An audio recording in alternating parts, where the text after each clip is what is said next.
खजूर की गुठलियों को बेकार समझकर कचरे में फेंकने के बजाय इनसे हम अपने हज़ारों रुपए बचा सकते हैं। हमारे घर और किचन के डेली बेसिस पर होने वाले कामों को मज़ीद आसान बनाने के लिए आज मैं आपके लिए बहुत ही यूज़फुल और इन्फॉर्मेटिव वीडियो लेकर आई हूँ। ऑर्गेनाइजेशन और होम मेकिंग टिप्स के जरिए हमारी घरेलू जिंदगी बहुत ही आसान होती है और साथ ही साथ मनी एंड टाइम सेविंग भी हो जाती है। वीडियो में शेयर किए गए किचन टिप्स और किचन हैक्स को कंप्लीट वॉच कीजिएगा ताकि आप अपनी होम मेकिंग को सिंपल और इजी बना सकें। और पसंद आने पर वीडियो को लाइक एंड शेयर भी कीजिएगा। अस्सलाम वालेकुम friends, welcome back to my channel tips and tricks with Hina. आज के पहले हैक की जानिब बढ़ते हैं। यहाँ पर मेरे पास पेपर बैग का एक पीस है और इसे कट करके मैं सामने पड़े हुए हैंगर के साथ लगा लूँगी। अगर आपके पास कोई शीट है तो आप उसका भी इस्तेमाल कर सकते हैं, या बच्चों की पुरानी बुक्स और कॉपीज़ होती हैं उसका गत्ता भी आप यूज़ कर सकते हैं। जो भी चीज़ हम यूज़ कर रहे हैं वो थोड़ी सी हार्ड होनी चाहिए। हैंगर की जो रॉड है उसके साथ हम इसे अटैच कर लेंगे। स्टेपलर कर लीजिए या फिर टेप से इसे आप इसके साथ लगा लीजिए। इसे हम कहाँ यूज़ करेंगे? जब भी हम अपनी आसानी के लिए कपड़ों को प्रेस करके हैंगर करके रखते हैं तो क्या होता है कि एक दो दिन बाद उसके सेंटर में ना रिंकल से पड़ जाते हैं और जो प्रेस होती है ना वो ख़राब हो जाती है, या फिर हैंगर की एक लाइन पड़ जाती है स्ट्रेट सी। तो इस मसले को सॉल्व करने के लिए हमने इस पेपर को लगा लिया है। क्योंकि ये राउंड है तो जो भी कपड़े हम इसके ऊपर हैंगर करेंगे ना वो उसकी क्रीज़ ख़राब नहीं होगी और ना ही कपड़े सेंटर से श्रिंक होंगे। इस तरह से आप काफ़ी सारे हैंगर्स को क्रिएट कर सकते हैं और जब आप इनमें अपने कपड़े हैंग करेंगे तो काफ़ी दिनों तक भी अगर आपके कपड़े टंगे रहेंगे तो वो बिल्कुल भी ख़राब नहीं होगी, उनकी प्रेस बिल्कुल फ्रेश रहेगी। मेरा नेक्स्ट आइडिया इस शॉपर से रिलेटेड है। ये शॉपर काफ़ी बड़े साइज़ का है, छोटा नहीं है। तो जितने भी बड़े साइज़ के शॉपर्स होते हैं ना, अगर वो कहीं से फट गए हैं, उनमें सुराख हो गया है एक दो, तो उसे हम क्या करते हैं, ज़ाया कर देते हैं। लेकिन ये जो बड़े बड़े शॉपर्स होते हैं ना, ये हमारे काम को बहुत ज़्यादा आसान बना देते हैं, बहुत ज़्यादा यूज़फुल होते हैं। तो आप देखें यहाँ पर काफ़ी बड़े साइज़ का मेरे पास शॉपर है, जबकि ये इसके जो हैंडल्स हैं ना वो बिल्कुल फट चुके हैं। और इसे भी मैं यूटिलाइज़ करूँगी और किस तरह से करूँगी ये मैं अभी आपको बताती हूँ। तो मैं क्या करूँगी, इसके जो हैंडल्स हैं ना इसको सबसे पहले मैं कट कर दूंगी ताकि जो ऑर्गेनाइज़र हम इससे बनाने वाले हैं ना वो बुरा ना लगे। हैंडल्स को कट कर देंगे और अब जो है ना ऊपर की जो साइड है ना जहाँ से बंद होता है, यहाँ से मैं एक होल बना लूँगी। मैंने होल बना लिया है। इसे हम यूज़ करेंगे हमारे कपड़ों के ऊपर, जैसे हम प्लास्टिक बैग यूज़ करते हैं ना कपड़ों को कवर करने के लिए, तो इस शॉपर को हम as a cloth bag use कर लेंगे। इस तरह से हमारे कपड़े डस्ट से भी बचे रहेंगे, कीड़ों से भी बचे रहेंगे। और अगर हम बाज़ार नहीं जा पा रहे हैं, कोई भी ऑर्गेनाइज़र नहीं ला पा रहे हैं बैग वगैरह कपड़ों को कवर करने के लिए, तो इसी तरह से आप घर में ही पड़े शॉपर्स को यूज़ कर सकते हैं। इसकी जगह आप जो हमारे ग्रॉसरी बैग होते हैं उनको भी यूज़ कर सकते हैं। यहाँ आप देख सकते हैं मेरे पास एक टूटा हुआ कप है। टूटे हुए कप को फेंकने के बजाय खाने पीने के अलावा भी हम इसे घर के मुख्तलिफ कामों के लिए इस्तेमाल कर सकते हैं। तो यहाँ पर मैंने टूटा हुआ कप लिया है और उसके अंदर मैंने कुछ कोयले गर्म किए और इस कप के अंदर डाल दिए हैं। अब मैं क्या करूँगी, जो हमारे लहसुन या प्याज के छिलके होते हैं ना इन्हें भी हम फेंक देते हैं। तो इन छिलकों को हम ना स्मार्टली यूज़ कर सकते हैं। कोयले के ऊपर डाल देंगे और इससे जो धुआँ पैदा होगा ना, ये धुआँ अगर आप अपने घर में धुंधी दे देते हैं ना इसकी, तो आहिस्ता आहिस्ता सारी मक्खियाँ भाग जाएंगी। और अगर मच्छर बहुत ज़्यादा हैं तो मगरिब से पहले इसकी पूरी घर में धुंधी दे दीजिए, तो मच्छर आपके घर में दाखिल ही नहीं होंगे। मेरी नेक्स्ट टिप आपकी किचन की क्लीनिंग में आपकी बहुत ज़्यादा हेल्प करेगी। आपकी जो क्लीनिंग है किचन की वो बहुत ज़्यादा आसान हो जाएगी। चूल्हे के पीछे की जो वॉल होती है, टाइल्स होती हैं, वो बहुत ज़्यादा ग्रीजी हो जाती हैं और ग्रीजीनेस की वजह से बाहर से आने वाली सारी डस्ट भी वॉल के ऊपर चिपक जाती है, जिसकी वजह से ये निशान जो हैं वो बहुत ज़्यादा पक्के हो जाते हैं और इन्हें साफ़ करना काफ़ी ज़्यादा मुश्किल हो जाता है और मेहनत तलब काम हो जाता है ये। तो इसे क्लीन करने के लिए जो हम क्लीनर बना रहे हैं, यहाँ पर मैंने काला तेल लिया है। अगर ये है तो आप इसे यूज़ कर लीजिए और अगर नहीं है तो सिर्फ बेकिंग सोडा लीजिए और उसके अंदर आप विनेगर डाल लीजिए। अगर आप ये लेते है ना काला तेल, तो इससे ना काफ़ी ज़्यादा स्ट्रॉन्ग केमिकल बन जाएगा ये और इसकी कंसिस्टेंसी भी बहुत ज़्यादा थिक रहेगी।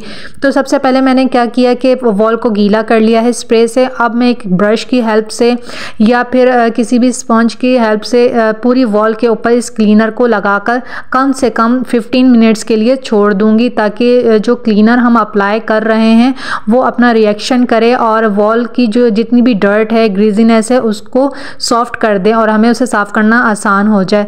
तो 15 मिनट बाद थोड़ा सा ये ड्राई हो गया था तो मैंने दोबारा से पानी का स्प्रे कर दिया। और अब सिंपल हम स्पंज मारेंगे ना तो आप देखिएगा जब क्लीन करेंगे कि बहुत ही आसानी से सारी डर्ट रिमूव हो जाएगी। आपको बहुत ज़्यादा मेहनत नहीं करना पड़ेगी और ना ही इधर आपको अपना टाइम वेस्ट करना पड़ेगा वॉल की क्लीनिंग करने के लिए। और इसकी जो जितनी भी ग्राउट्स वगैरह होती हैं, टाइल्स के अंदर जॉइंट्स होते हैं ना, उसे आप ब्रश की हेल्प से क्लीन कर लीजिए। उसके बाद मैंने क्या किया, एक मोटा कपड़ा लेना है, कोई भी गीला टॉवल ले लीजिए और उससे इसको पूरा वाइप ऑफ कर दीजिए। उसके बाद आप देखें बहुत ज़बरदस्त सी शाइनिंग भी आ गई और बहुत ही आसानी से हमारी जो चूल्हे के पीछे की वॉल है वो बिल्कुल साफ़ हो गई है, चमक गई है। होम क्लीनिंग को सिंपल और इफ़ेक्टिव बनाने के लिए यहाँ पर आपके साथ एक और हैक शेयर कर रही हूँ। यहाँ पर मैंने सफाई वाला ब्रश लिया है, इसकी जगह आप वाइपर का भी इस्तेमाल कर सकते हैं। हमें वही स्टफ़ यूज़ करना है जिसकी स्टिक बड़ी हो। उसके बाद मैंने यहाँ पर एक मैश बैग लिया है और इसे मैंने कवर कर दिया है ब्रश के ऊपर। आपने पॉलीथीन का इस्तेमाल नहीं करना है, कोई भी कपड़े या फिर मैश बैग का इस्तेमाल करना है। मैश बैग से आपके लिए बहुत ज़्यादा आसानी हो जाएगी, इसीलिए इसका यूज़ बता रही हूँ। हमारे घर की जो वॉल्स होती हैं वो बहुत ज़्यादा डस्टी हो जाती हैं, उनके ऊपर काफ़ी ज़्यादा जाले भी बन जाते हैं, डस्ट भी लग जाती है। बैग की वजह से सारी डस्ट इसके ऊपर चिपक जाएगी और वॉल बिल्कुल साफ़ हो जाएगी। सिर्फ यही नहीं, इससे आप फ़ैन की क्लीनिंग भी कर सकते हैं, इस पर लगे जाल और डस्ट सारी रिमूव हो जाएगी। और जैसे कि आजकल फ़ैन बंद रहता है तो मक्खियाँ काफ़ी ज़्यादा बैठ जाती हैं फ़ैन के ऊपर और गंदगी हो जाती है। आप इसे गीला कर लीजिए और इससे जब आप वाइप ऑफ करेंगे फ़ैन को तो उसके ऊपर से सारा गंद ख़त्म हो जाएगा और बिल्कुल साफ़ हो जाएगा फ़ैन। और देखें सारी डस्ट इसने अपने ऊपर ले ली है। मेरा ये हैक आपको बहुत ज़्यादा पसंद आएगा। तो यहाँ पर मैं एक हैंगर का यूज़ कर रही हूँ। आयरन रॉड का हैंगर मैंने लिया है क्योंकि ये ऊपर से ओपन हो जाता है, हल्का सा प्रेस करें तो ये ऊपर से खुल जाएगा। तो इसे हम कपड़े ऑर्गेनाइज़ करने के अलावा भी मुख्तलिफ़ तरीक़ों से इस्तेमाल कर सकते हैं। तो मैं इस हैंगर को यूज़ कर रही हूँ चूड़ियाँ ऑर्गेनाइज़ करने के लिए। आसानी से इसके अंदर देखें इस तरह से चूड़ियाँ हम डाल के इनको अरेंज कर सकते हैं। ये देखने में भी प्यारा लगता है, हमारी चूड़ियाँ भी सेफ़ हो जाती हैं, टूटती नहीं हैं और इसे हम आसानी से फिर चूड़ियों को निकाल भी सकते हैं, हमारी एक्सेस में रहती हैं ये सारी चीज़ें। तो स्पेशली हम इसे यूज़ करेंगे चूड़ियाँ ऑर्गेनाइज़ करने के लिए। अब यहाँ पर जो मैंने चूड़ियाँ ली हैं वो मेटल की या फिर प्लास्टिक की चूड़ियाँ यूज़ करेंगे। ये सेकंड हैक है मेरा। और इन चूड़ियों को डालने के बाद इसके अंदर हम अपने स्टॉलर, स्कार्फ या फिर हमारे जो दुपट्टे वगैरह होते हैं इन्हें हमें बड़ी परेशानी होती है ऑर्गेनाइज़ करने में। तो इस तरह से हम इसे अपनी वार्डरोब में हैंग कर सकते हैं।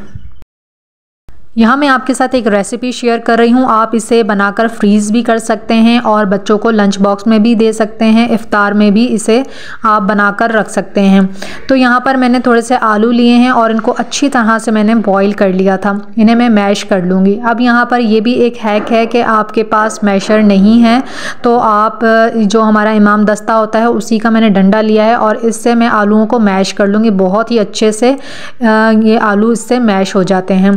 तो आलू मैश करने के बाद अब यहाँ पर मैंने चिकन को बॉईल कर लिया था वो इस्तेमाल किया है। सिंपल से इंग्रेडिएंट्स मैं इसके अंदर इस्तेमाल कर रही हूँ। नमक लिया है 1 टेबल स्पून और 1 टेबल स्पून मैंने इसके अंदर काली मिर्च और चिकन पाउडर ऐड किया है। सिर्फ ये 3 इंग्रेडिएंट्स मैं इसके अंदर यूज़ कर रही हूँ। आप चाहें तो इसके अंदर कुटी हुई मिर्चें भी यूज़ कर सकते हैं, ज़ीरा पाउडर, धनिया पाउडर भी आप इसके अंदर यूज़ कर सकते हैं, ये आपके ऊपर है। मैं बच्चों के लिए बना रही हूँ तो ये सिंपल से इंग्रेडिएंट्स यूज़ किए हैं और इसी से ही बहुत ही अच्छा सा टेस्ट आएगा।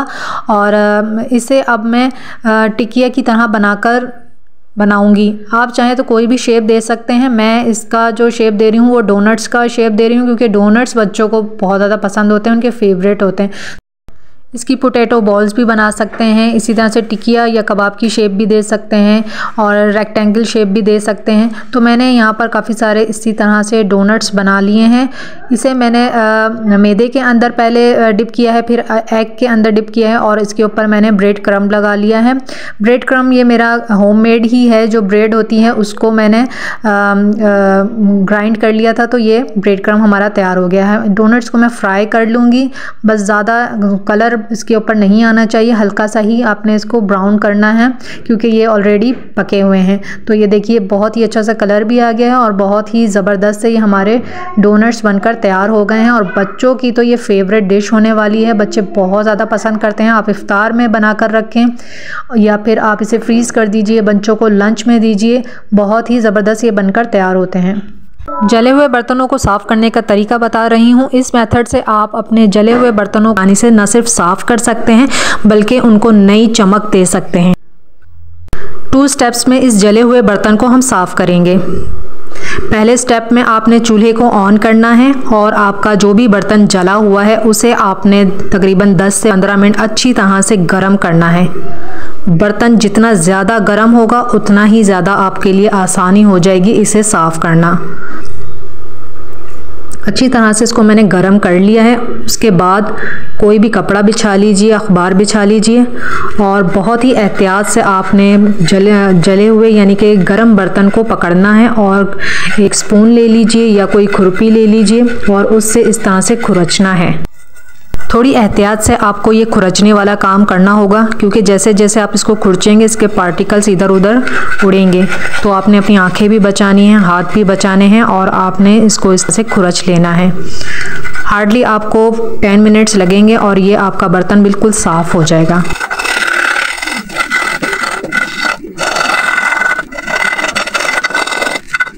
और जब आपको लगे कि ये खुरचन उतर नहीं रही है, आपको प्रॉब्लम हो रही है, तो इसका मतलब है आपका बर्तन ठंडा हो गया है। आपने फिर से इसको आग के ऊपर गरम करना है। अच्छी तरह से आप दोबारा से इसको गरम कर लीजिए बर्तन को और उसके बाद दोबारा से आप इसको खुरचना स्टार्ट कर दीजिए। इस तरह से आपका बर्तन साफ़ होता जाएगा। और जो आपका बर्तन अंदर से जला हुआ है, फ्राई पैन या कढ़ाई, उसको भी आपने इसी तरह से अंदर से गरम करना है। और ये मैं आपको दिखा रही हूँ, इस तरह से आप स्पून मारेंगे तो ये अंदर से भी बिल्कुल क्लीन हो जाएगा। बहुत ही आसान मेथड होता है ये किसी भी बर्तन को साफ़ करने का।